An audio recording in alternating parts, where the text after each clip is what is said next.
नमस्कार। 9 की 9 खबर में आपका स्वागत। मैं राहुल ओझा आपके साथ बड़ी खबर से बुलेटिन की शुरुआत करेंगे। बिहार के सरकारी स्कूलों में छुट्टी पर एक बार फिर से भारी बवाल मच गया है। पहले पर्व त्योहार में छुट्टी को लेकर और अब ठंड के कारण स्कूलों में छुट्टी को लेकर नया विवाद खड़ा हो गया है। शिक्षा विभाग के अपर मुख्य सचिव के पाठक और पटना के डीएम चंद्रशेखर सिंह के बीच विवाद का मामला मुख्य सचिव आमिर सुबहानी तक पहुंच गया है। पटना डीएम ने मुख्य सचिव को पत्र लिखकर बीते दिनों हुए पूरे मामले की शिकायत की है। पूरे मामले पर मुख्य सचिव को पत्र भेजते हुए समाधान मांगा गया है। पटना डीएम ने भीषण ठंड को देखते हुए 8वीं तक के बच्चों को छुट्टी दी, लेकिन ज्यादातर डीएम के पाठक के चिट्ठियों के डर से अवकाश नहीं दे रहे हैं। यहां तक कि मुजफ्फरपुर में 6ठी क्लास के एक बच्चे की ठंड से मौत भी हो चुकी है।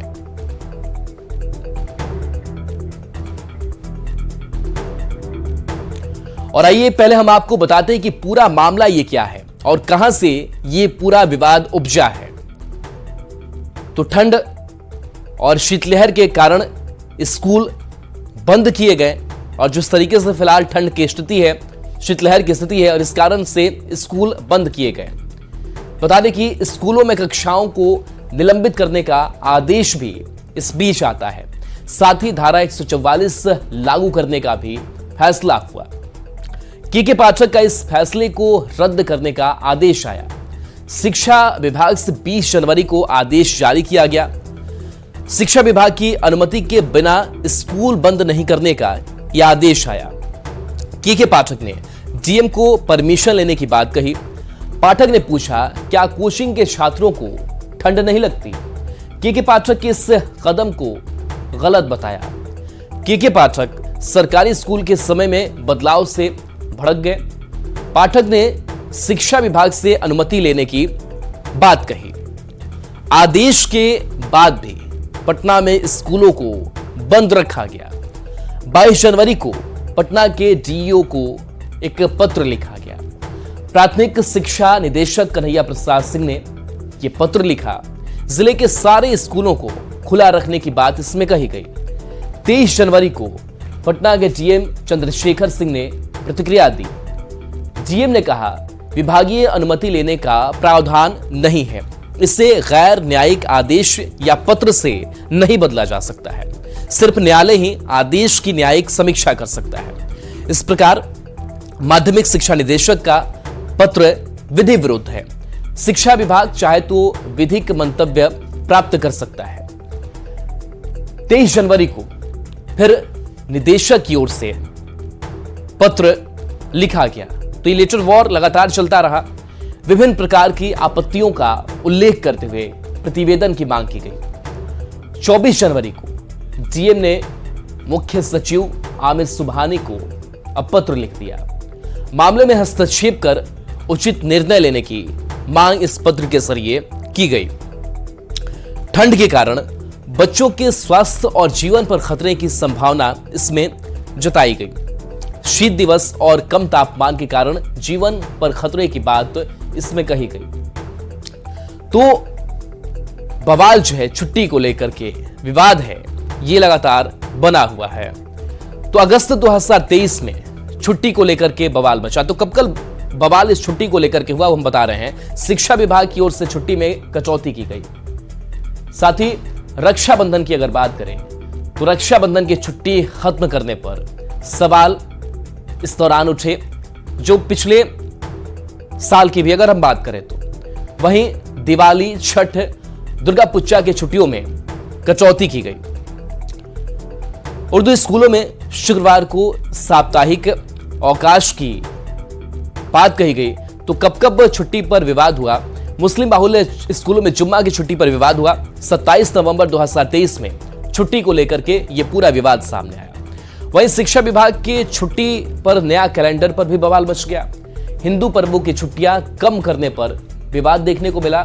रक्षाबंधन, तीज जैसे पर्व की छुट्टियां खत्म कर दी गई। साथ ही दुर्गा पूजा की छुट्टी घटा दी गई।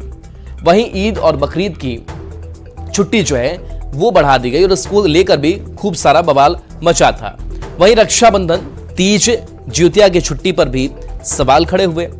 हिंदू पर्वों की छुट्टियां खत्म करने पर बवाल देखने को मिला। मुस्लिम त्योहारों पर छुट्टियां बढ़ाने का आरोप लगा। हिंदू मुस्लिम पर बहस तुष्टीकरण के भी आरोप लगे। तो ये चीजें लगातार चलती रही और अमित भी हमारे साथ जुड़े हैं इस पूरी खबर पर। अमित, जिस तरीके से छुट्टी पर जो विवाद है वो लगातार बरकरार है और विवाद खत्म होने का नाम ले रहा है, शीतलहर है और जो ठंड की चपेट में बच्चे आ भी रहे हैं, खबर भी जिलों से सामने आ रही है कि किसी बच्चे की मौत हो जा रही है, कोई बेहोश हो जा रहा है, तो ये स्थिति बनी हुई है। लेकिन इन सबके बावजूद अगर बात करें जो चिट्ठी अब आमिर सुबहानी तक पहुंच गई है, इस विवाद को अब किस तरीके से देखा जाए और फिलहाल क्या कुछ चल रहा है के पाठक और डीएम के बीच में? देखिए, सबसे बड़ी बात है कि ये जो विवाद है वो के पाठक की तरफ से ही इसकी शुरुआत की गई है। चूंकि हर वर्ष जो है वो जब कड़ाके की शीतलहर होती है तो उस समय जिलाधिकारी जो होते हैं अपने पावर का इस्तेमाल करके स्कूलों को बंद करने का आदेश जारी करते हैं और इस बार भी वो आदेश जारी किया गया। क्लास 7 तक जो है वो स्कूल बंद किए गए। 8 से लेकर के आगे 12 तक के जो स्कूल हैं, कॉलेजेस जो हैं वो संचालित हो रहे थे। लेकिन के पाठक जब पुनः शिक्षा विभाग में एसीएस का प्रभार उन्होंने ग्रहण किया तो उन्होंने एक आदेश जारी किया और साफ तौर पे पूछा कि क्या ठंड जो है वो सिर्फ 8वीं क्लास से नीचे वाले जो ऊपर वाले जो बच्चे हैं उनको प्रभावित नहीं करता, नीचे वालों को करता है। तो ये छुट्टियां जो है उसे उन्होंने अवैध बताया और इसको लेकर के विवाद शुरू हुआ। विवाद गहराता गया। जिलाधिकारी पटना ने जो है उनके जो बातें थी उसका जवाब उन्होंने दिया, विभागीय तौर पे उन्होंने जवाब दिया और अब यह विवाद जो है वो मुख्य सचिव तक पहुंचा है, आमिर सुबहानी तक पहुंचा है। आमिर सुबहानी क्या एक्शन लेते हैं ये देखना बेहद अहम होगा। लेकिन सबसे बड़ी बात है जहां मैं मौजूद हूं यहाँ पे पीछे देखिए ये स्कूल है और यहाँ पे क्लास 9 से लेकर के 12 तक के जो बच्चे हैं उनको आना है स्कूल में, लेकिन उनकी संख्या जो है वो काफी कम है। चूंकि कड़ाके की जो ठंड है वो पड़ रही है पटना समेत पूरे बिहार में और इस ठंड के चपेट में आने से जो बच्चे हैं उनकी 3 बच्चों की मौत हुई है। कई बच्चे जो हैं वो उनकी तबीयत खराब हुई है। तो जाहिर सी बात है कि ठंड को देखते हुए पहले भी स्कूल बंद रहे हैं। हालांकि अभी भी स्कूल जो है वो क्लास 8 तक के लिए बंद किए गए हैं पटना जिलाधिकारी के द्वारा और उन्होंने इसको लेकर के तर्क जो दिया है वो पत्र जो है मुख्य सचिव तक पहुंचाया है उन्होंने। और कहीं न कहीं कह सकते हैं कि के पाठक जो जिस तरह से लगातार उनका जो रवैया है उस पर सिर्फ अधिकारिक गलियारे में ही नहीं बल्कि आम लोग भी जो हैं उस पर सवाल खड़े कर रहे हैं। राजनीतिकरण भी हुआ, लेकिन राजनीतिकरण की बात अलग रखते हैं। यहाँ पे सबसे बड़ी बात है कि ये कड़ाके के ठंड में अगर बच्चे स्कूल उनको जबरन बुलाया जा रहा है, उनकी तबीयत खराब हो रही है, उनकी मौतें हो रही है, तो इसके लिए जिम्मेवार कौन होगा? क्या ये जवाबदेही के पाठक लेंगे? ये आम लोग जो हैं वो पूछ रहे हैं। सीधे तौर पे हम तस्वीरों के माध्यम से भी दिखा रहे हैं कि यहाँ पे स्कूल संचालित हो रहे हैं, लेकिन जो छात्र छात्राएं हैं उनकी संख्या जो है वो बेहद कम है क्योंकि तबीयत खराब जो है वो कई छात्रों का हुआ है, छात्राओं का हुआ है। अमित, अगर पटना के डीएम बच्चे जो हैं वो स्कूल आ रहे हैं, अभिभावक जो है अभिभावक एक सेकंड मैं अभिभावक से बात करता हूँ। सर, आप कैप लगा करके जैकेट पहनकर क्या है जो बिटिया हैं बच्चे हैं वो इस कड़ाके के ठंड में स्कूल आ रहे हैं और उन्हें बेवस किया जा रहा है कि आप स्कूल आइए, तो कहीं न कहीं एक मजबूरी है। और क्या लगता है कि जो बच्चों की मौत हुई है क्या उसके लिए आप जिम्मेवार के पाठक को मानते हैं या किसे मानते हैं?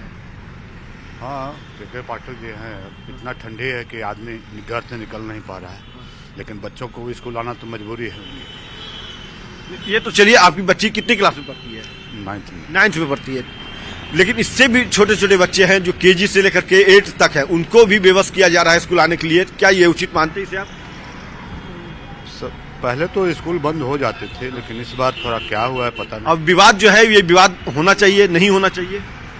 विवाद तो आपस में नहीं होना चाहिए, इसमें तो मिल बैठ करके समस्या का हल निकालना चाहिए। तो देखिए, ये अभिभावक भी जो हैं वो भी कह रहे हैं कि ये शिक्षा को लेकर के विवाद बातें होना चाहिए, संवाद होना चाहिए था छुट्टी को लेकर के। और इस तरह से ठंड शीतलहर के प्रकोप में जब राजधानी पटना है, पूरा बिहार है, तो यहाँ पे स्कूल संचालन को लेकर के जो 2 सीनियर अधिकारी आईएएस अधिकारी हैं अगर वो आपस में भिड़ रहे हैं तो ये उचित नहीं है। बहरहाल ये मामला जो है और मुख्य सचिव के पास पहुंचा है। मुख्य सचिव जो है वो किस तरह से हस्तक्षेप करते हैं, इस मामले को कैसे लेते हैं, ये देखना यहाँ बेहद अहम होगा। लेकिन सबसे बड़ी बात है कि के पाठक की मनमानी जो है उसको लगातार जो है शिक्षा विभाग को उसे झेलना पड़ रहा है। शिक्षा से जुड़े हुए जो लोग हैं उन्हें झेलना पड़ रहा है। और यहाँ तक कि अमित, जो के पाठक आदेश जारी कर रहे हैं, पटना के डीएम चंद्रशेखर सिंह की अगर बात करें तो भले इसका विरोध कर रहे हैं, वो इस पक्ष में है कि नहीं बच्चों को ठंड है तो छुट्टी दी जाए, लेकिन कई ऐसे जिलों के डीएम है जो कहीं ना कहीं के पाठक के आदेश को मान भी रहे हैं या फिर सोच रहे हैं कि नहीं ऐसा हमें चलना चाहिए। मध्यस्थता की कोई कोशिश हो रही है पटना डीएम चंद्रशेखर सिंह और के पाठक के बीच में कुछ चिट्ठी जो है वो आमिर सुबहानी तक पहुंची हुई, कुछ रास्ता कुछ निकालने की कोशिश होगी, क्योंकि बच्चे परेशान हो रहे हैं, अभिभावक परेशान हो रहे हैं, शिक्षक भी परेशान है। देखिए, निश्चित तौर पे मध्यस्थता जो है वो होगी और आज ही संभवतः ये मध्यस्थता जो है वो होगी।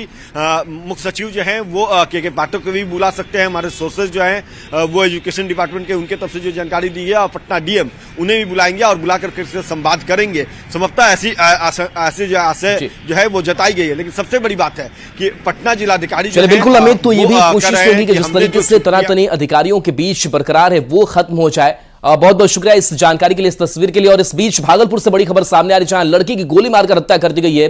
नाथनगर स्टेशन के पास से इस हत्याकांड को अंजाम दिया गया है।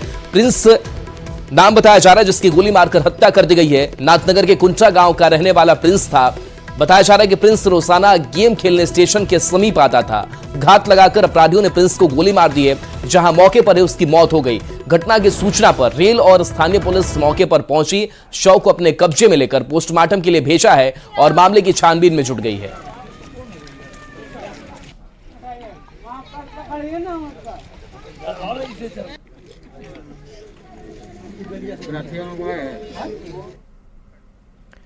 बड़ी खबर समस्तीपुर से, जहां तलटी ट्रेन में फायरिंग हुई है। इस फायरिंग में एक रेल यात्री घायल हुआ है। समस्तीपुर मुजफ्फरपुर रेलखंड के करपूरी ग्राम में जननायक एक्सप्रेस में गोली चली है।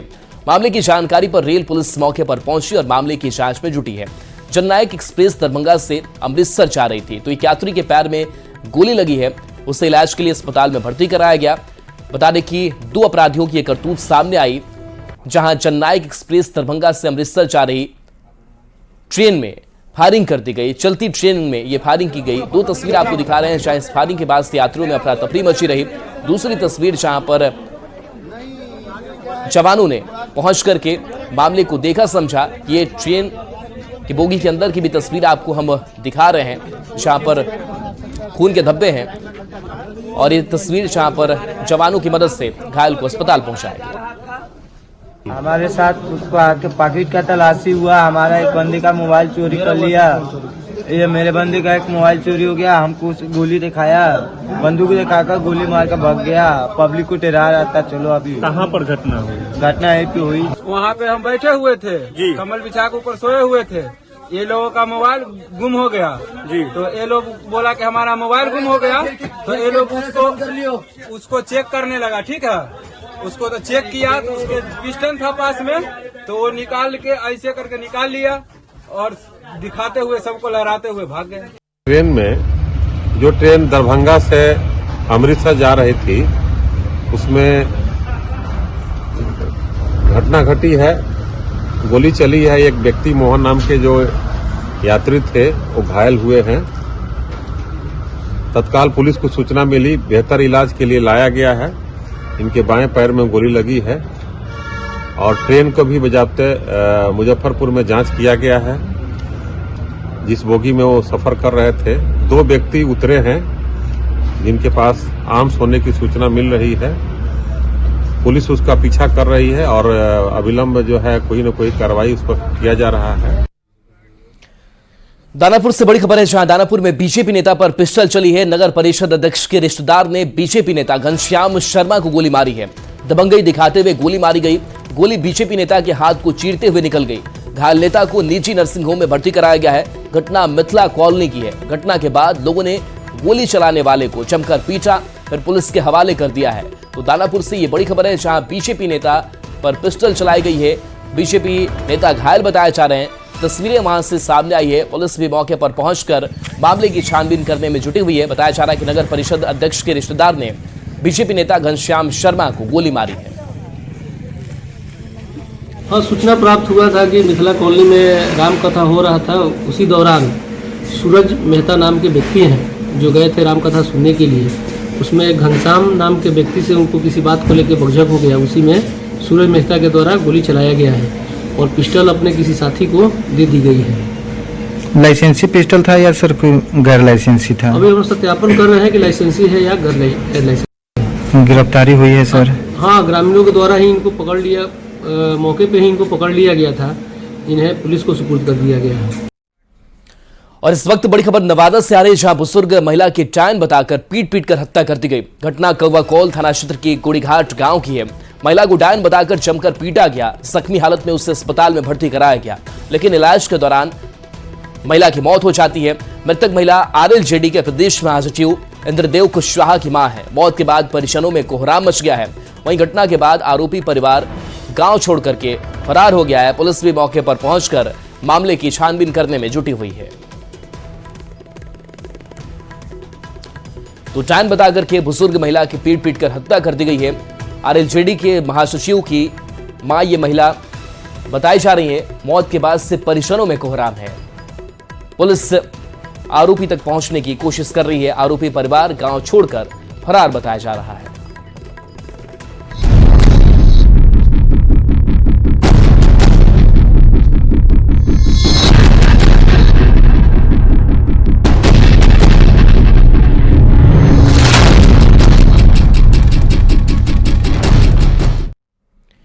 मौसम के मिजाज में बदलाव नजर नहीं आ रहा है। पटना समेत पूरे बिहार के लोग शीतलहरी की चपेट में हैं। मौसम विभाग के मुताबिक अगले 4 दिनों तक पूरा बिहार शीत की चपेट में रहेगा, जिसके कारण आम जनजीवन प्रभावित हो रहा है। पटना से पूरी जानकारी संवाददाता अमित कुमार दे रहे हैं। सर्दी का सितम जारी है। पूरा बिहार कहे तो कोहरे के घने चादर में लिपटा हुआ है और बर्फीली हवा जो है वो जनजीवन को काफी प्रभावित कर रहा है। बताते चले कि अगले 4 दिनों तक जो है मौसम का मिजाज में बहुत अधिक बदलाव नजर नहीं आएगा। शीत दिवस की जो है अलर्ट जारी किया गया है और पटना समेत पूरे बिहार में कह सकते हैं कि शीत दिवस का प्रकोप जो है वो लोगों को झेलना पड़ेगा। और इसको देखते हुए मौसम विभाग ने ये जो अलर्ट जारी किया है कि 29 जनवरी तक इसी तरह से वेदर जो है वो देखने को मिलेगा। लगातार जो है वो पछुआ हवाएं जो हैं वो लोगों को कपकपाती रहेगी। और कहे तो इसको लेकर के मौसम विभाग के जो जानकार हैं उन्होंने लोगों से अपील किया है कि आप अगर बहुत अधिक जरूरी काम ना हो तो अपने घरों से बाहर ना निकले, आप घरों में ही रहें। और इस लोगों से इस बात की अपील की गई है। और बताते चले कि जो तापमान की अगर बात करें तो पटना का तापमान जो है वो आज 17.10 है। अगर सर्दीली बर्फीली हवाओं की बात करें तो पूरे बिहार जो है वो पछुआ हवा के प्रकोप में है। ठंड जो है वो देखने को मिल रहा है। जनजीवन जो है वो प्रभावित है। कैमरा पर्सन अजय दुबे के साथ अमित कुमार, न्यूज 18 पटना। देखिए, खून जमा देने वाली ठंड का सितम लगातार जारी है। बिहार में भीषण ठंड का प्रकोप चल रहा है। 10 दिन से ठंड ज्यादा परेशान कर रही है। दिन और रात की सर्दी कहर ढा रही है। सर्द पछुआ हवा से कनकनी काफी ज्यादा बढ़ गई है। शीत दिवस और कोल्ड वेव का डबल अटैक भी देखने को मिल रहा है। कोहरे से विजिबिलिटी 0 से 50 मीटर तक आ गई है। ठंड के कारण जनजीवन काफी प्रभावित हो रहा है। कड़ाके की ठंड है और इस ठंड में लोग परेशान हैं। ये कनकनी जो है वो काफी सता रही है। वहीं उत्तरी पश्चिमी बर्फीली हवा वो काफी कहर बरपा रही है और फिलहाल ठंड से राहत का अनुमान भी नहीं है। तो बता दें कि दिन में कोल्ड डे की स्थिति बनी रह सकती है। सुबह और शाम सर्दी का प्रभाव अधिक रहेगा, बच के रहिएगा। कई शहरों में तापमान 10 डिग्री के नीचे है। न्यूनतम तापमान गिरने से ज्यादा परेशानी हो रही है। बच्चे और बड़े बुजुर्गों का ज्यादा ख्याल रखने की जरूरत है। तो कई ठंड से बचाव को लेकर के आपको सतर्कता भी बरतने की जरूरत है ताकि आप ठंड से बच सके। बढ़ेंगे आगे। अयोध्या में रामलला के दर्शन के लिए भारी भीड़ उमड़ रही है। आज भी श्रद्धालु भगवान राम के दर्शन के लिए सुबह से ही लाइन में खड़े हैं। बढ़ती भीड़ को देखते हुए राम मंदिर ट्रस्ट ने दर्शन के समय को बढ़ाने का फैसला लिया है, जिसके तहत अब सुबह 6 बजे से रात 10 बजे तक रामलला के दर्शन भक्त कर सकेंगे। दर्शन अवधि के दौरान आरती और भोग के लिए 15-15 मिनट तक भगवान के मंदिर में पर्दा लगाया जाएगा। इस दौरान अनवरत श्रद्धालुओं को रामलला के दर्शन होते रहेंगे। अयोध्या में रामलला दर्शन के लिए श्रद्धालुओं को कोई दिक्कत ना हो, इसे लेकर बड़े स्तर पर तैयारी हो रही है। अयोध्या में व्यवस्थाओं को और मजबूत करने के लिए एक कमेटी बनाई गई है। परिवहन मंत्री दयाशंकर सिंह की अगुवाई में कमेटी बनी है। इस कमेटी में मुख्य सचिव, डीजीपी, मुख्यमंत्री के अपर मुख्य सचिव, नगर विकास विभाग के प्रमुख सचिव, परिवहन विभाग के प्रमुख सचिव शामिल होंगे। इस बीच रामलला के दर्शन आसानी से हो सके, इसके लिए श्री राम जन्मभूमि तीर्थ क्षेत्र ट्रस्ट ने हेल्पलाइन नंबर जारी किया है। श्रद्धालु ट्रस्ट के हेल्पलाइन नंबर 8009522211 या 05278 292000 पर संपर्क कर सकते हैं। इसके अलावा टोल फ्री नंबर भी 1060-180-192 पर भी संपर्क आप कर सकते हैं। साथ ही वेबसाइट जो है srjbtkshitra.org पर भी मंदिर और दर्शन की जानकारी उपलब्ध है। और चलिए न्यूज़ 18 बिहार झारखंड पर खबरें आपके लिए लगातार जारी हैं।